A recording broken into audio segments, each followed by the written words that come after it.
J'ai dit, si j'arrive à le jeter par-dessus le ring, je vais le jeter par-dessus le ring. J'avais fait une compétition juste avant de passer pro. T'as le droit au coup de tête au corps, c'était gravement. C'est ça, encore. Voilà. Coup de boule, t'es là, coup de boule. Viens. Je te jure, c'était n'importe quoi. On était dans un petit dojo, il y avait tous les mecs de mon quartier autour et tout. Et on se tapait. Et limite, des fois, je mettais des takedowns, ils tombaient sur mes potes et tout, tu vois. Non. Voilà, les gars, monte.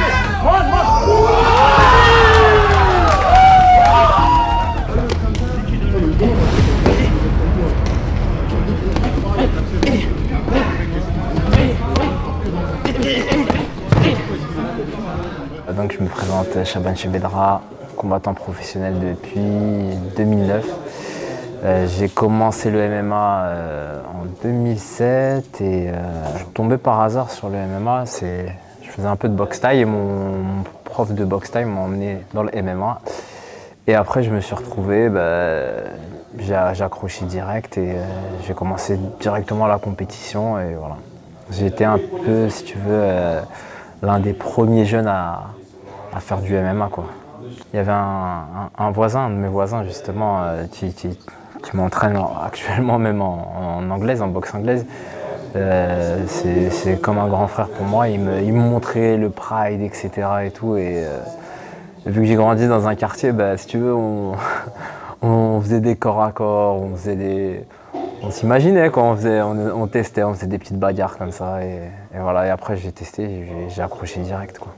Tu disais tout à l'heure que tu étais un des premiers à vraiment se lancer dans le MMA comme ça. À ton époque, il y avait qui? C'était quoi les noms? Moi, quand j'ai commencé, en fait, j'ai commencé en 2007 chez Mathieu Nicourt à la FFA. Déjà, pour trouver une compète, c'était galère. On était à 5 dans une voiture, on allait jusqu'en Allemagne, c'était pas cadré. J'en parlais avec lui il y a pas très longtemps en plus. Et c'était quoi les noms? Il y avait qui avait commencé à l'époque? Il y avait Jean Endoy, il y avait Johnny. Justement, Johnny, c'était déjà un combattant aguerri à cette époque-là. Il n'y avait pas beaucoup de clubs d'MMA, tu vois. Comme tu l'as dit, c'était galère. Pas trop de compétition. C'était pas médiatisé en France, on connaissait même pas ça. Mais qu'est-ce qui te poussait à quand même y aller, à faire ça? C'était la passion, on aime bien. C'est la passion de ce sport en fait. S'entraîner, se prouver à soi-même, tu vois ce que je veux dire. Kiffer, c'est notre adrénaline, tu vois. Moi je sais que j'ai jamais été un peu ni dans les conneries, ni dans quoi que ce soit. Mais j'avais besoin de cette adrénaline, pour me contenir. Et je trouvais que j'avais besoin de ce truc-là, tu vois. Pourtant, ma mère, elle était contre, tu vois. Elle me disait ah, « Non, vas-y, arrête. » Mais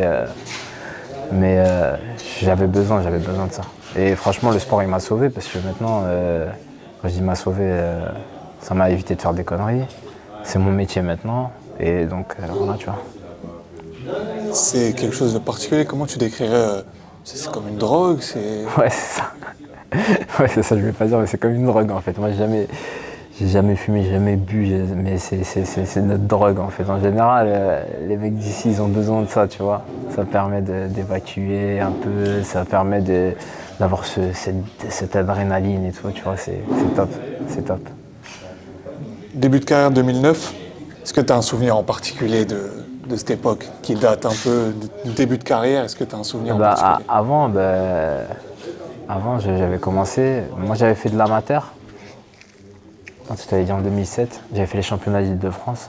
Je les avais gagnés. Après, j'avais fait une compétition juste avant de passer pro. C'était une compétition, tu sais, dans un dojo. À l'ancienne, ça s'appelait du Pankido, tu vois. Et t'avais un mec et tout, on dirait on était dans Bloodsport. Et le mec, il avait un kimono et tout, tu vois.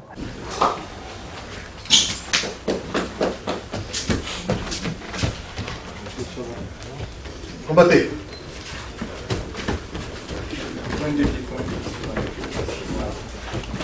Voilà. Ouais, c'est ça, encore. Je l'amène. Allez, Sébastien, allez. Je l'amène. Allez, Seb. Allez. Bien sûr. Pose-le. Voilà. Et t'avais le droit à les frappes au corps, t'avais le droit au coup de tête au corps, c'était gravement. Ouais, ça c'était un souvenir. Ouais, c'est ça, encore. Vous achetez chez lui. Voilà. qui fait ça, bouge. Bien. Et là tu l'amènes comme la grille, voilà. Tu descends, va chercher les jambes, va chercher. Les jambes de l'autre côté, voilà les jambes de l'autre côté. Monte.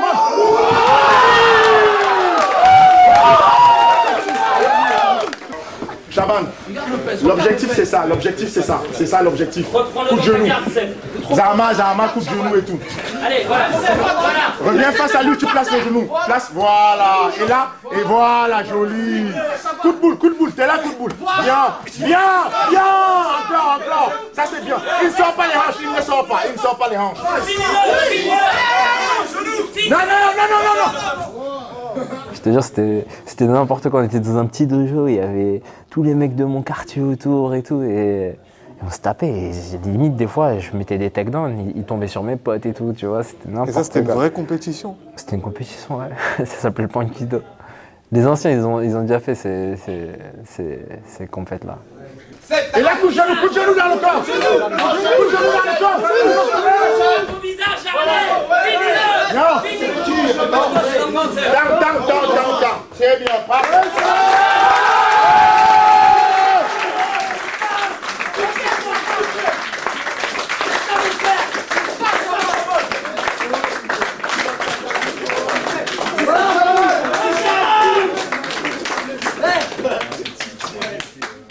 Un de tes premiers combats, t'affrontes Mansour Barnaoui. Ouais. Et lui aussi, c'était un de ses premiers combats. c'est ça. Raconte-nous un petit peu comment ça s'est passé. Bah, j'étais au Contender.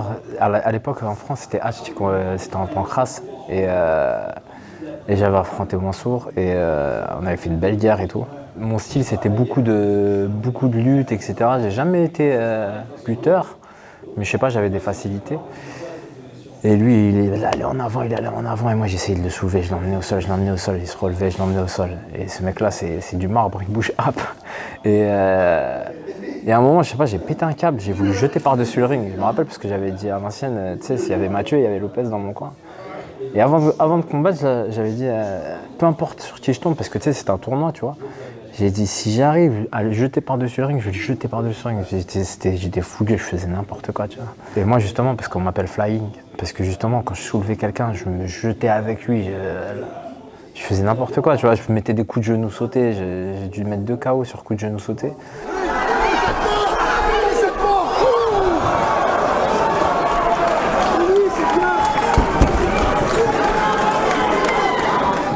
T'es jeune, t'es fougueux. En plus, quand tu combattais en France, en pancrace, il y a toute ta famille qui vient te voir. C'est-à-dire quand je soulevais le mec, tout le monde criait, donc là, ça me donnait...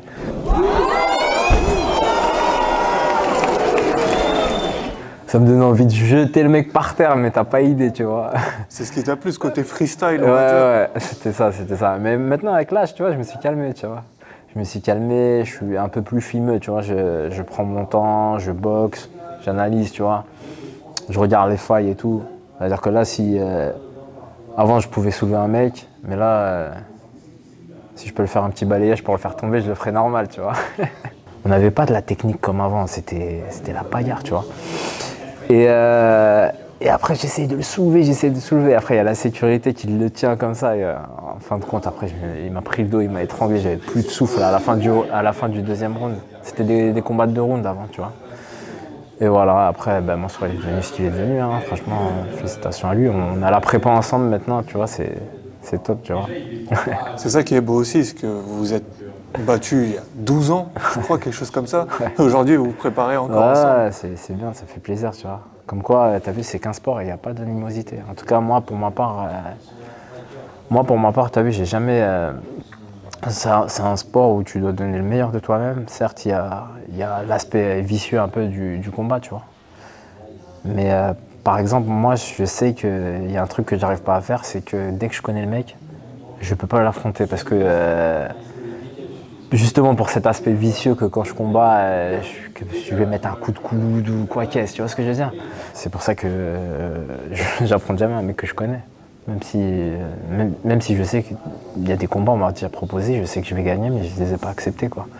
Parce que, juste par principe, le mec, tu t'entraînes avec lui, même si c'est un mec, c'est un extérieur, hein, tu vois ce que je veux dire, il vient, tu tournes avec lui et tout. Il y a tellement de matière maintenant que, voilà, tu vois, je préfère affronter des étrangers, etc., tu vois. je me sens mieux. Je peux être un peu plus vicieux, quoi. Voilà, là tu bouges pas là. Ici. Cours.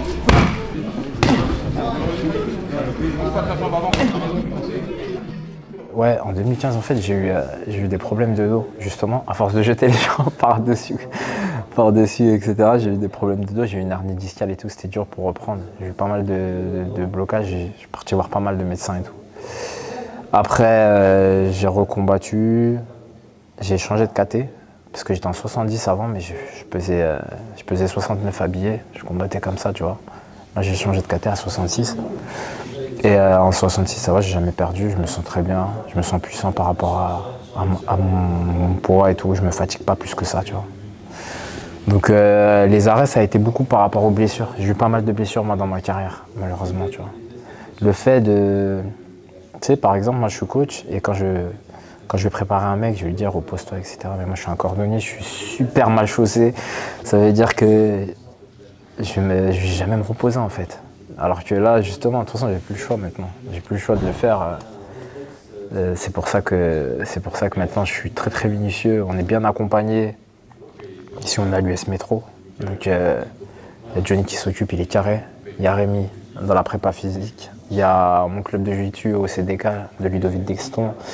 J'ai François Mauvert qui s'occupe de mes soins et aussi de ma prépa physique. J'ai pas mal de personnes qui sont autour de moi. J'ai Hannibal en anglaise, mon frère Samy, tout ça, tu vois. Il y a trop de monde. Et du coup, on essaye de se calibrer pour avoir le meilleur rendement possible le jour du combat, tu vois. Je viens de Vitry. On est beaucoup à Vitry à faire du sport, tu vois. Et mon équipe, elle est toujours là. À chaque fois que je vais n'importe où en Europe, etc., ils vont se déplacer, tu vois. Peu importe c'est où, tu vois. Et ça fait plaisir parce qu'en fin de compte, tu as vu, c'est un sport individuel. Mais franchement, c'est tellement collectif. Quand je te dis, même la moindre personne qui va venir voir ton combat alors qu'elle habite grave loin, tu vois, ça fait plaisir. Et c'est ça qui te donne de la force. Et c'est pour ça que je préfère... on dit souvent que les sports individuels sont les plus collectifs, justement, par rapport à ça. Tu vois, t'as tout le monde qui te prépare, qui fait attention à toi, etc. C'est magnifique, c'est magnifique. Parce qu'ils savent que c'est dur aussi. C'est un sport dur, ouais, c'est un sport dur, ça prend beaucoup de temps, et moi je suis très minutieux, tu vois. Ça veut dire que je veux vraiment... Je laisse pas le hasard faire les choses, tu vois ce que je veux dire. Si tu veux, je m'entraîne, et après...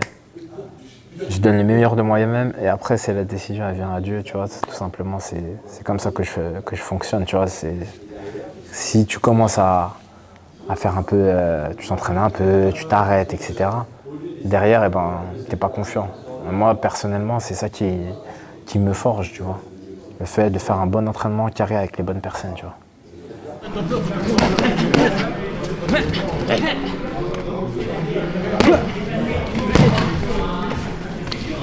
Regarde, tends ton bras, frère, c'est lent. T'es dans sa distance. Ne regarde pas. Tends ton bras. Tends ton bras. Tends ton bras vraiment. Mets de la carte. Tends ton bras, regarde.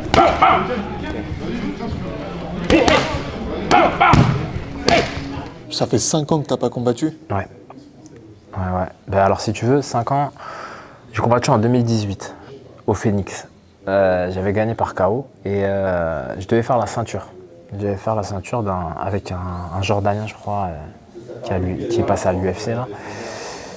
Et derrière le Phoenix, c'était une grosse orga, etc. Et j'étais en contrat avec eux, mais il y a eu un problème entre les associés, etc. Bref, j'ai voulu attendre pour voir comment ça se passait, tu vois. Entre-temps, en 2019, j'ai fait un combat de boxe thaï histoire d'être actif. J'ai voulu tester, c'était dans ma ville et tout. J'ai dit vas-y, je vais me lancer, tu vois. Et après, il y avait la vie de famille, tu vois. J'ai 2 petites filles, etc.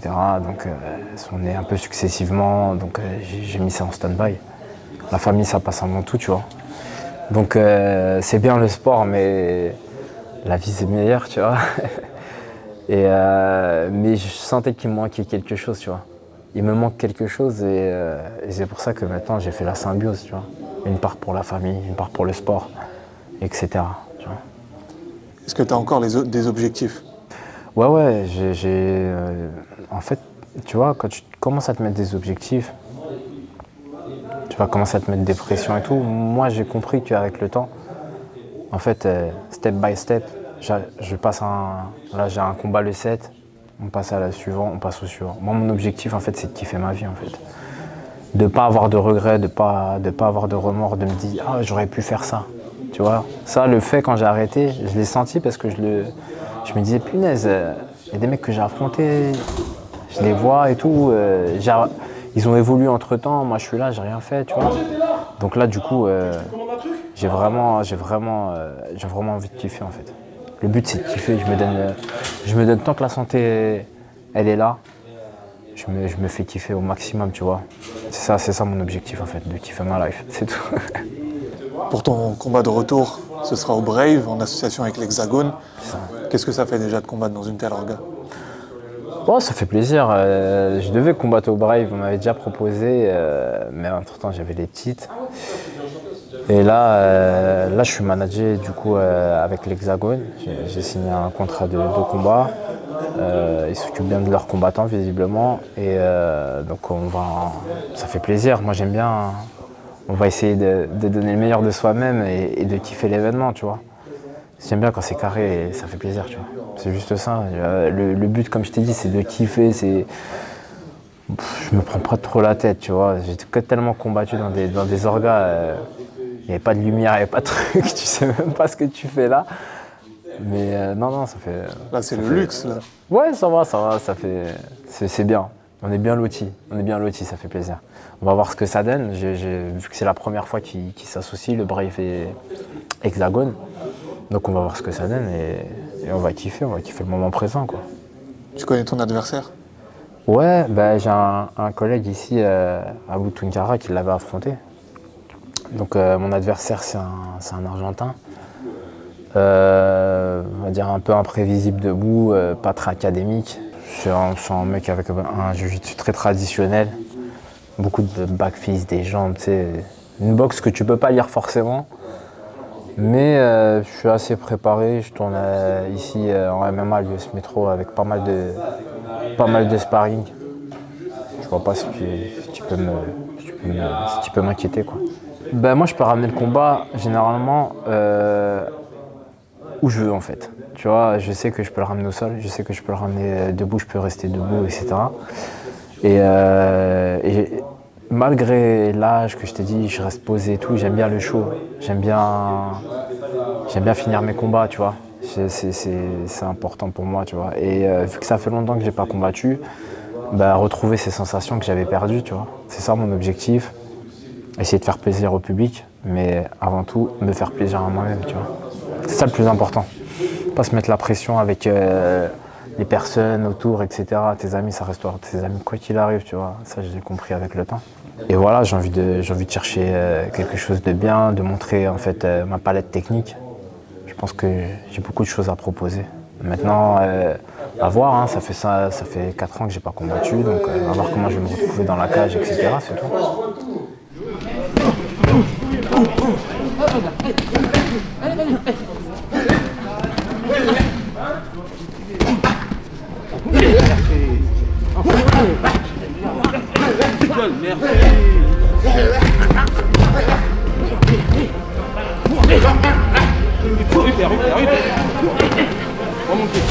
Moi je pense que même le MMA il a évolué depuis.